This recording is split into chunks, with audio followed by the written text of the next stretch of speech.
meu irmão, minha irmã. Mais uma vez está começando o programa Voz da Igreja.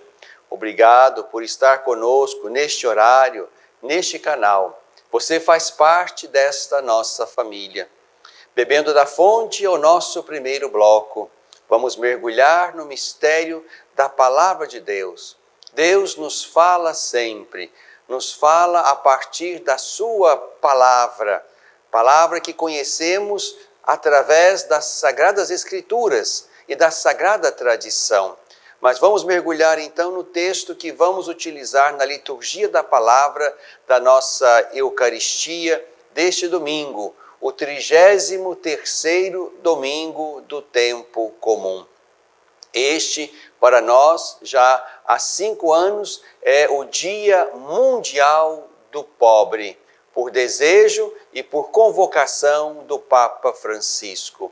Vamos então, já caminhando para o final do ano litúrgico, vamos mergulhar no mistério desta palavra que brota do coração de Deus na nossa direção através de Jesus Cristo, aquele que pronuncia verdadeiramente as palavras do Pai Deus. Vamos então tomar o capítulo 13 de Marcos, versículos 24 ao 32. Marcos 13, 24 a 32. Naqueles dias, porém, depois dessa tribulação, o sol escurecerá e a lua perderá seu clarão. As estrelas cairão do céu e as potências celestes serão abaladas. Então verão o Filho do Homem vindo nas nuvens com grande poder e glória. Ele enviará os anjos para reunir os eleitos dos 4 ventos, da extremidade da terra à extremidade do céu. Da parábola da figueira, aprendei a lição. Quando os seus ramos vicejam e as folhas começam a brotar, sabeis que o verão está perto. Vós, do mesmo modo, quando virdes acontecer essas coisas, sabei que está próximo, às portas. Em verdade vos digo, esta geração não passará até que tudo isso aconteça. O céu e a terra passarão, mas as minhas palavras jamais passarão. Ora, quanto àquele dia ou hora, ninguém tem conhecimento, nem os anjos do céu, nem mesmo o Filho, somente o Pai. Meu irmão, minha irmã, estamos neste capítulo 13 de São Marcos, que podemos chamar capítulo escatológico, ou seja, aqui Jesus vai falar acerca do fim de todas as coisas. Isto é, na teologia, o que nós chamamos escatologia. A compreensão acerca do desfecho, do fim da história pessoal e da história coletiva, da história da pessoa e da história do mundo. Aqui então, neste capítulo 13, nos encontramos com Jesus neste sermão acerca do fim. O começo das dores, as perseguições, a grande tribulação, e aí chegamos exatamente a partir do versículo 24 que lemos, acerca da vinda do Filho do Homem. É este o texto no qual nós nos situamos e penetramos na liturgia deste 33º domingo do tempo comum. É muito importante nós percebermos, portanto, que os evangelhos também têm apocalipses.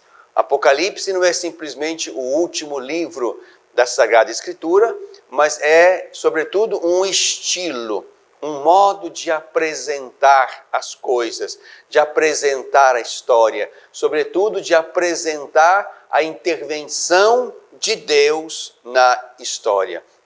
E é assim que está bem desenhado esse discurso de Jesus acerca do fim e da vinda do Filho do Homem, que é Ele mesmo.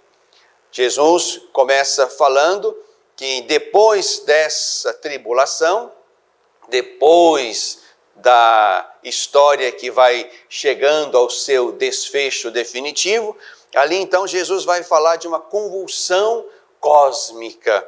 O sol escurecerá, a lua perderá seu clarão, as estrelas cairão do céu, as potências celestes serão abaladas.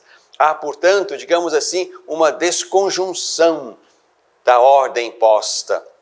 E esta destruição do antigo visa exatamente o início do novo. Então verão o Filho do Homem vindo nas nuvens com grande poder e glória. Para que aconteça esta intervenção definitiva de Deus, que nós aguardamos como evento glorioso e bendito no final da história, para que haja então essa intervenção que nós cremos, é preciso então que passe o mundo antigo, o mundo velho.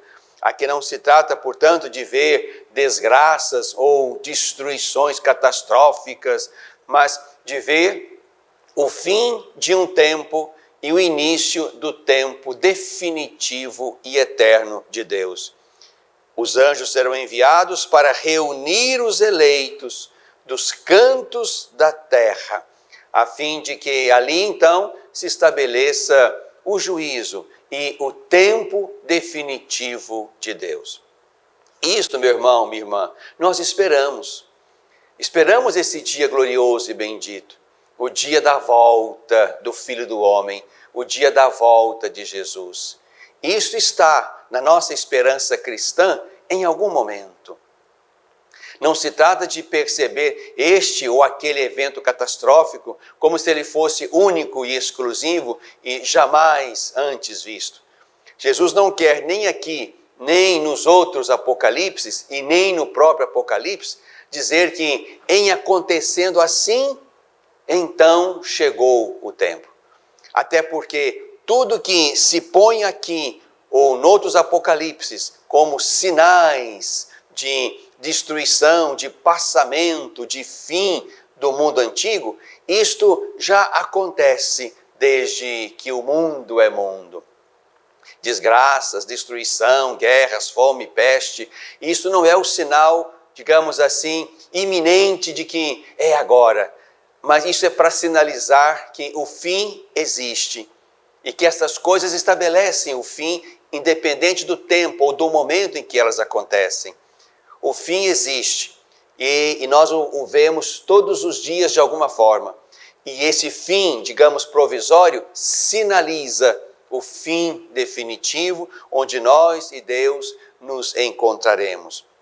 Então aqui Jesus desenha este fim do mundo velho, do mundo em que estamos, para que então ele, o Filho do Homem, vindo nas nuvens com poder e glória, estabeleça o seu reino definitivo. Jesus convida a ler os sinais que a natureza oferece.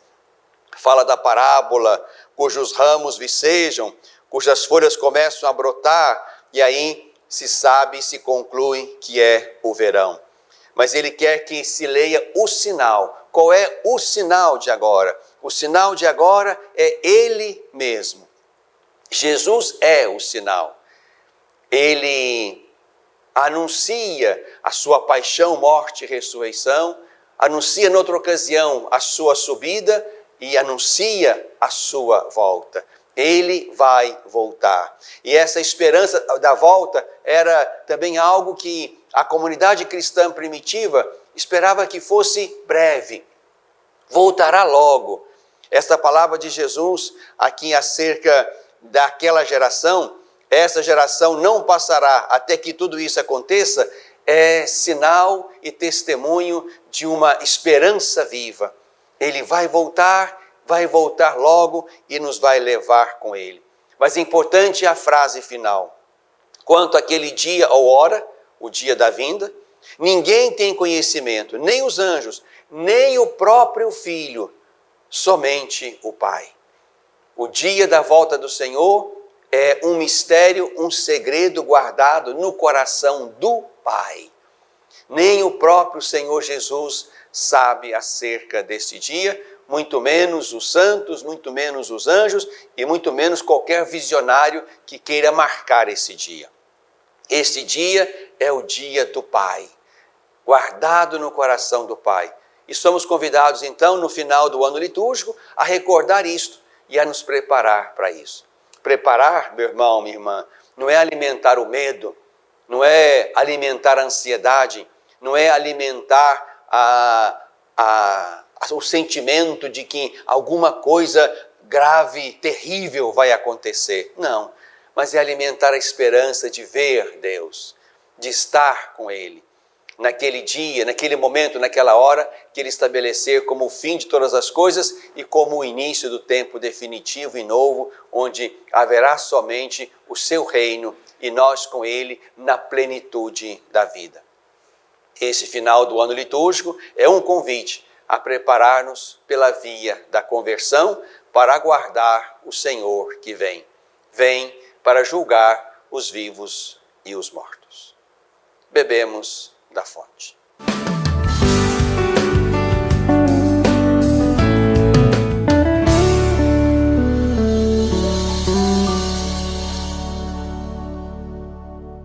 Olá, meu irmão, minha irmã, estou precisando da sua ajuda para que juntos possamos zelar pelas vidas dos idosos que estão lá no nosso lar dos idosos. Precisamos da sua ajuda para manter aquela casa. A sua pequena contribuição mensal, fazendo-se amigo do lar, vai nos ajudar a comprar medicamentos, comida, material de higiene, material de secretaria, pagar a folha de funcionários, também aquilo que diz respeito aos gastos mensais daquela casa. Você pode ser, portanto, um amigo do nosso lar dos idosos. Aqui no telefone que está na tela, você pode então ter mais informações de como nos ajudar nessa obra de cuidado da vida. Ajude-nos, é o nosso pedido. Obrigado pelo seu sim.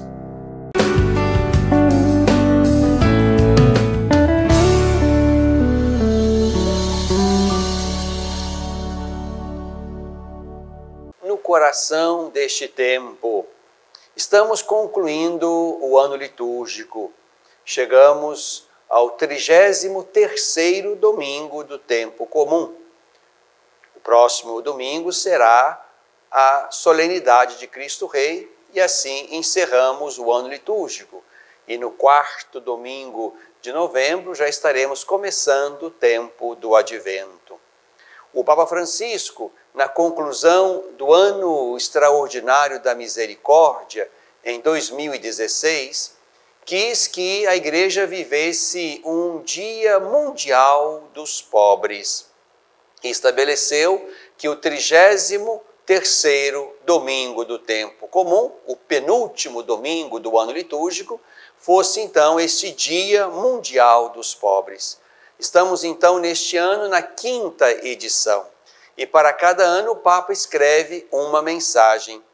Para a mensagem deste ano ele deu o título Sempre tereis pobres entre vós. O Papa Francisco retoma aquela narrativa de Marcos, onde uma mulher sem nome invade o jantar de Simão, o leproso, onde também Jesus estava com ele naquela ceia.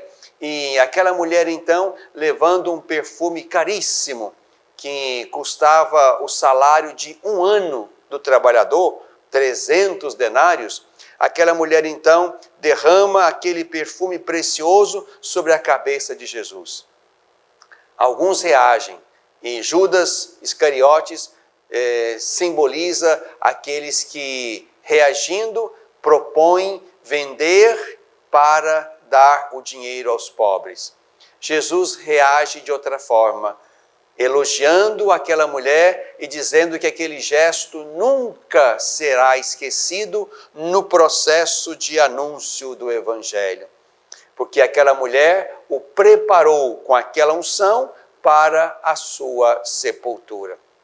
Este é o pretexto, então, que o Papa Francisco usa, retomando uma frase de Jesus, uma palavra de Jesus, naquele contexto. Sempre tereis pobres entre vós. É a partir daqui, então, que o Papa quer nos fazer pensar acerca dessa presença dos pobres, que deve nos incomodar. Não porque são pobres, mas porque nós nem sempre conseguimos reagir a estas muitas formas de pobreza, e pior ainda, queremos culpá-los pela sua própria pobreza e avançamos como se os pobres não tivessem nada a ver conosco. Então quero partilhar com você, meu irmão, minha irmã, alguns fragmentos, algumas frases importantes e impactantes desta mensagem do Papa Francisco, por ocasião então desta 5ª edição do Dia Mundial dos Pobres, que vivemos neste domingo, o 33º do tempo comum. Diz o Papa: Jesus recorda a eles lá e a nós aqui que ele é o primeiro pobre, o mais pobre entre os pobres, porque os representa a todos. Há, portanto, a partir da lógica de Jesus, há um laço indivisível que existe entre Jesus, os pobres e o anúncio do Evangelho. O rosto de Deus que Jesus revela é o rosto de um pai para os pobres e próximo dos pobres. Precisamos reconhecer Jesus na vida dos pobres, na sua tribulação, na sua indigência, nas condições, por vezes, desumanas em que são obrigados a viver. O Papa nos diz que somos chamados a descobrir Cristo nos pobres. Não só a emprestar-lhes nossa voz nas suas causas, mas também a ser amigos deles, escutá-los, compreendê-los e acolher a misteriosa sabedoria que Deus nos quer comunicar através dos pobres. Jesus não só está do lado dos pobres, mas também partilha com eles a mesma sorte. Há uma palavra aqui nesse número 3 da mensagem do Papa que é de fato impactante. Os crentes, quando querem ver Jesus em pessoa e tocá-lo com a mão, sabem aonde dirigir-se. Os pobres são sacramento de Cristo, representam a sua pessoa e apontam para Cristo. Convertei-vos e crede no Evangelho. Esta conversão, diz o Papa, consiste primeiro em abrir o nosso coração para reconhecer as muitas formas de pobreza e reagir a elas. Reagir para além de uma esmola ocasional e aprendendo a dinâmica duradoura da partilha. Tornar-se discípulo de Cristo implica a opção de não acumular tesouros na terra, mas aprender a viver a dinâmica fecunda e evangélica da partilha. O Evangelho de Cristo impele a ter uma atenção muito particular para com os pobres, diz o Papa. Sobretudo neste tempo de pandemia, onde os pobres se multiplicaram a partir dos diversos sofrimentos físicos, psíquicos, também a partir do desemprego, a partir da carestia e de outros tantos males derivados da pandemia. O Papa nos põe uma pergunta: como se pode dar uma resposta palpável aos milhões de pobres que tantas vezes só encontram como resposta nossa a indiferença e às vezes a aversão? Um estilo de vida individualista é cúmplice na geração da pobreza. A pobreza, diz o Papa, não é fruto do destino, é consequência do egoísmo. A pobreza não é fruto do destino, é consequência do egoísmo. Há muitas pobrezas dos ricos que poderiam ser curadas pela riqueza dos pobres. Há quem dissesse que há ricos tão pobres que não têm mais nada senão a sua riqueza. E há também outra frase que diz: ninguém é tão pobre que não possa dar nada. O Papa quer que entremos nessa dinâmica. Há muitas pobrezas dos ricos que poderiam ser curadas pela riqueza dos pobres. De modo que os pobres não podem ser simplesmente aqueles que recebem, mas devem ser colocados também em condição de poder dar, porque sabem bem como corresponder.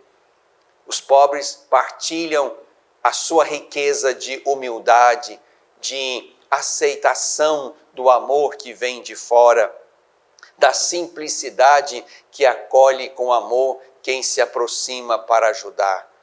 Os ricos podem partilhar daquilo que têm, os pobres podem partilhar dos seus bens espirituais e morais, e isso certamente será riqueza para ambos.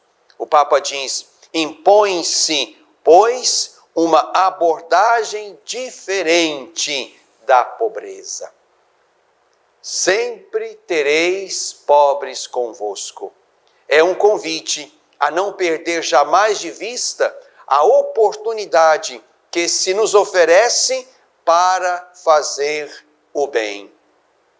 Como pano de fundo, diz o Papa, pode-se vislumbrar o antigo mandamento bíblico.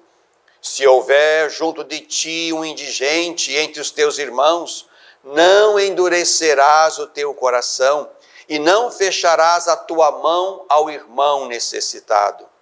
Abre-lhe a tua mão, empresta-lhe sob penhor, de acordo com a sua necessidade, aquilo que lhe faltar. Deves dar-lhe sem que o teu coração fique pesaroso, porque em recompensa disso, o Senhor teu Deus te abençoará em todas as empresas das tuas mãos. Sem dúvida, nunca faltarão pobres na terra. É decisivo, diz o Papa, aumentar a sensibilidade para se compreender as exigências dos pobres. É preciso abrir-se um movimento de evangelização em que a primeira instância nesse processo seja encontrar os pobres onde eles estão. Não podemos ficar à espera que batam a nossa porta. É urgente ir ter com eles em suas casas, nos hospitais, nas casas de assistência, nas estradas, nos cantos escuros onde eles se escondem. É preciso compreender como se sentem, o que estão passando e quais os desejos que eles têm no coração. O Papa conclui dizendo que os pobres estão no meio de nós. E como seria evangélico se pudéssemos dizer com toda a verdade, também nós somos pobres. No coração deste tempo.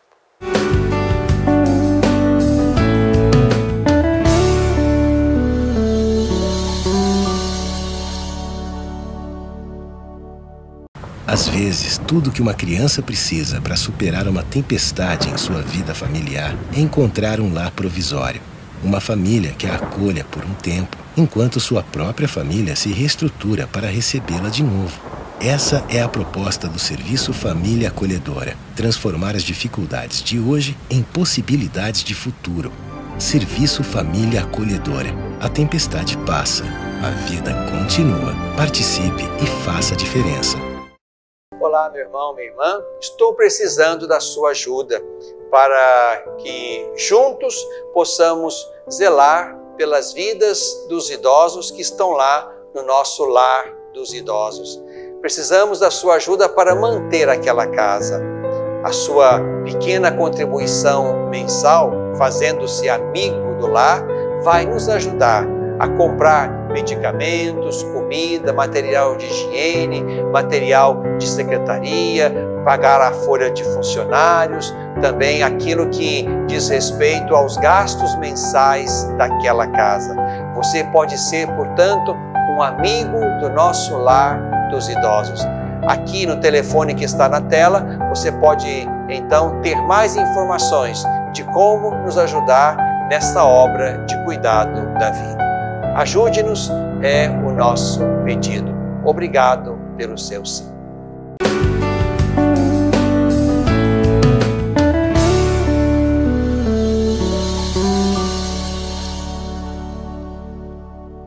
Na tradição da Igreja, quanta coisa bela, boa, fecunda, positiva nós vamos saboreando neste tempo. Em primeiro lugar, quero convidar você, neste domingo, a viver a Jornada Mundial dos Pobres.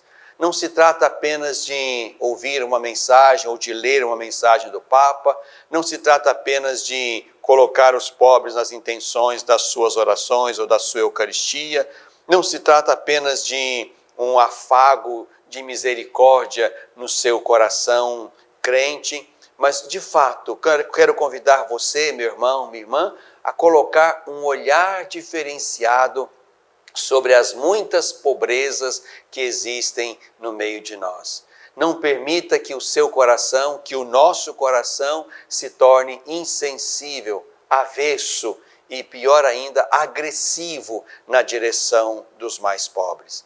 O nosso coração, a nossa fé, precisa exercitar-se sempre mais numa misericórdia concreta, que não simplesmente vê, mas age, interfere, faz alguma coisa, mesmo que o alguma coisa não seja tudo de que o outro precise.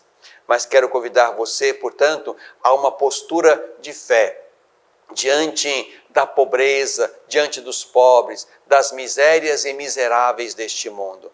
Não permita que você, e eu também me esforço para isto, não permita que sejamos aqueles que, vendo caído o que está na beirada do caminho, passemos adiante sem dizer, sem falar, sem nos aproximar, sem fazer algo. É possível sim, e isso a nossa fé nos obriga e exige, é possível sim fazer algo por aqueles que no caminho da história, da grande tribulação, sofrem mais por aquilo que o sistema, por aquilo que o tempo, a mentalidade, a história gerou de pobrezas, de carências e de misérias. É preciso interferir. Mas também quero convidar você, meu irmão, minha irmã, a ir rezando e a tomando também consciência do que estamos vivendo neste tempo, que é a possibilidade de responder ao Papa que nos convida a um sínodo. O sínodo será lá em 2023, mas já estamos na dinâmica orante deste sínodo que vai acontecer lá e que já começou também nas dioceses. Daqui a algumas semanas, você vai receber aqui na nossa diocese de Divinópolis um questionário, 10 temas, 3 perguntas em cada tema. O Papa quer saber o que você pensa acerca da Igreja, da sua missão, da sua presença, do seu apostolado, das suas relações com o mundo. E é importante que você, o seu grupo, a sua pastoral, o seu movimento, a sua nova comunidade possa de fato responder isto, a fim de que possamos também oferecer de nossa parte algo a esta pergunta que o Papa quer fazer a nós. Como vemos a Igreja? Então, Jornada Mundial dos Pobres, Caminho Sinodal, convido você a não deixar passar este tempo bonito e fecundo da nossa Igreja, com as suas muitas expressões de comunhão, de participação e de missão, na tradição da Igreja.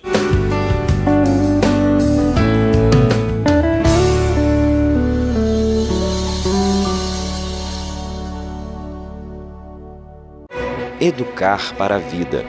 Formar homens e mulheres para a plenitude. Uma educação católica. Lembro-me bem, quando era criança, da importância de minha família em toda a minha educação. Aprendi que a fé e a razão, o conhecimento, são bases que se complementam para se formar um ser humano íntegro. Valores e virtudes fundamentais para ser quem eu sou e sempre agir com coração e alma para alcançar os objetivos mais altos. Hoje, na formação de meus filhos, compreendo que educar é, sobretudo, uma obra de amor.